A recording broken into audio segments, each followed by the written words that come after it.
À quelques encablures de là, à Tetiaroa, une poignée de bénévoles lutte contre la pollution plastique en nettoyant les plages de leurs déchets.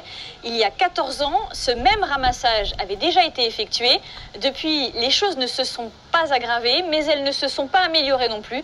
Des centaines de kilos de plastique poussés par les courants marins. On voit cela avec Brigitte Olivier et Heidi Yenko.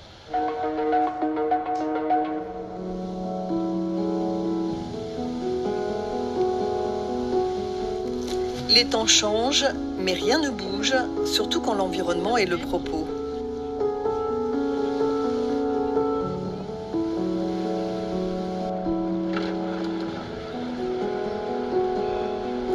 « 14 années, c'est par ces deux reportages. En 2007, déjà, le docteur Cécile Gaspard traquait les déchets sur les plages de Tetiaroa et tentait de passer un message. Que tout ce qu'on jette, que ce soit dans la montagne, dans les ruisseaux, dans le lagon, ça finit toujours dans l'océan. Et qu'après, quand il y a des îles un petit peu comme celle-là, qui sont un peu isolées et inhabitées ou très peu habitées, ça s'échoue et puis ça reste là pendant des dizaines, des centaines d'années. En 2021, la même Cécile, quelques bénévoles de l'époque, mais surtout de nouveaux fans de notre croisée de l'écologie ont campé 3 jours sur l'atoll pour une nouvelle collecte. Nous sommes le 22 avril, journée internationale de la Terre. Elle a failli nous échapper, celle-là. Voilà. Fais voir. T'as tout eu. Vieille, une Blue Star. Et c'est quoi la taille? Pas ma taille. Ah si, je crois que... Non, pas ma taille. Quel âge? Ta taille. Depuis combien de temps elle est là? Alors, depuis combien de temps tu es là, Sabat?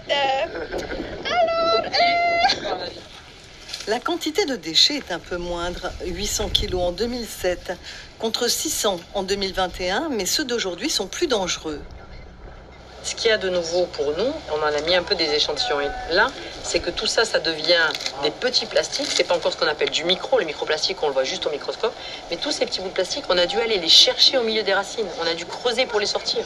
On a trouvé des choses qui étaient incroyables. Ça reste tout le temps. Ça se mélange à la terre, ça se mélange au sable. Et il n'y a plus rien de naturel. Depuis l'ouverture de l'hôtel Brando en 2014, les plages sont très surveillées par le personnel. Il n'empêche que les courants marins vomissent sur la terre tous ces rebuts d'une société de plus en plus consumériste. L'hôtel s'est bien doté d'installations très performantes pour le retraitement des ordures, mais elles sont principalement destinées à son fonctionnement. Certains types de déchets ne sont pas recyclables. On peut parler par exemple des plastiques très fins qui vont être l'emballage d'un paquet de chips par exemple, ou un emballage à usage unique pour un gâteau, etc.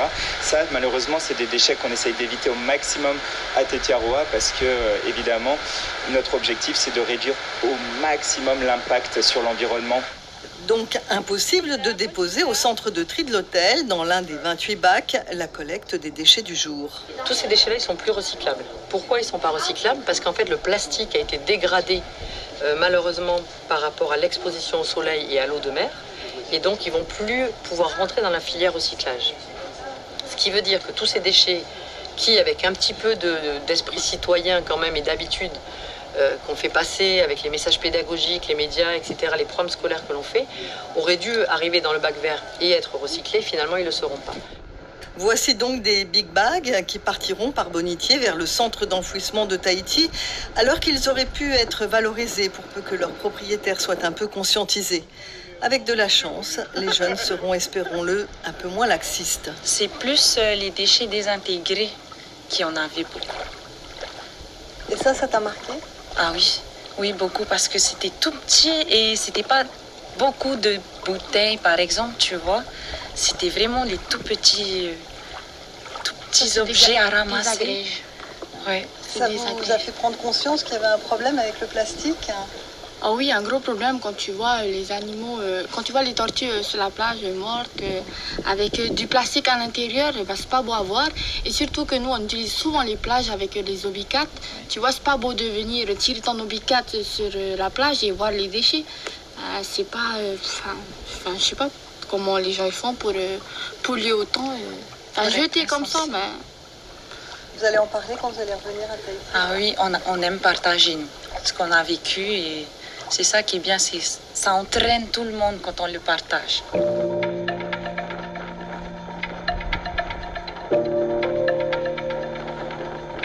Autre mission de l'association Temana ou Temoana, qui signifie le pouvoir de l'océan, la surveillance des tortues.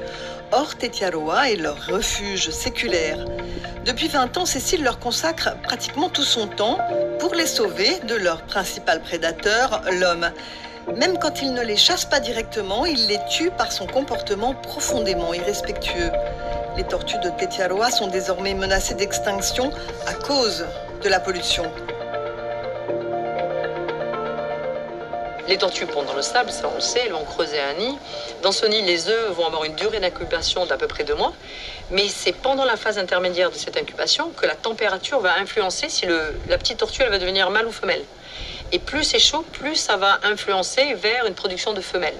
Et si ce sable est composé de petites billes de plastique, ce qui est en train de devenir le cas partout sur la planète, notamment dans des zones très peuplées, eh bien le sable va se chauffer plus vite et au final on va produire que des femelles. Donc une espèce qui est déjà très menacée globalement, mondialement, qui en plus se retrouve avec un déséquilibre, avec pas assez de mâles pour féconder les femelles, bien sûr on va au clash, quoi. Et voilà constater l'immense fragilité d'un système si complexe et si délicat dont les tortues sont les premières victimes. Mais nous non plus n'échapperons pas à une mort lente étouffée par nos propres déchets. Ce qui se fait sur ce petit atoll, c'est la voie de la résilience, la prise de conscience que chacun de nos actes a des conséquences.